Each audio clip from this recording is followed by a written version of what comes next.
everybody that's in the room to know at this particular point You're all done what kind already? of man my father was.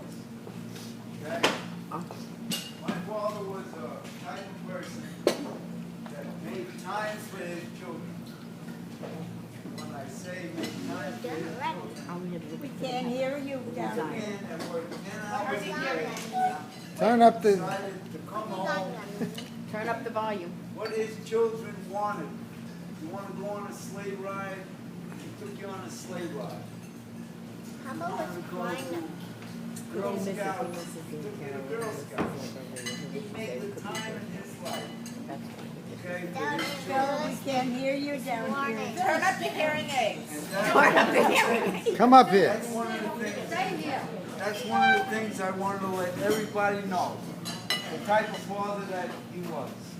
He was a man that took time in his life to look after his children. On a snowstorm, when we looked out of the window on Grove Street and waited for him to come from Syosset, New York, where he worked. And my mother and myself said, your father will be home. And he waited there and ate chocolate chip cookies. Okay? And he came, and after working all of them hours, what do you want to do? I want to go sleigh ride. And he pulled a sleigh down the street with me on it, okay? And his daughters and his sisters standing on the stoop, okay? We lived in a place where they made bread in the middle of the night, okay? And the aroma of the bread came up from the street, and my mother brought down a piece of butter, and for 7 cents, we bought a loaf of bread.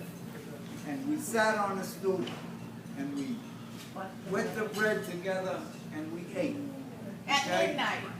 Yeah, right. And it was a time in everybody's life where you elated with everybody else, okay? I watched my father shovel snow into the sewers of the city of New York. Well, how much money, I don't know. But there he was, pushing snow into the manholes, into the city streets. And this is the man I remember. And he instilled so many things into everybody's life. Okay? He instilled that you had to watch your money, budget your money, and be careful of what you do. Okay? And when it came time for Boy Scouts, this was the man that worked 6 days a week and packed Boy Scout packs into the back of his car and carted us up to the Boy Scout camp, okay, on his time off, okay, and made that particular time in his life. And the point that I'm trying to make is that he always made time for his children. And that's something that we all remember, okay? And we will never forget, Bob.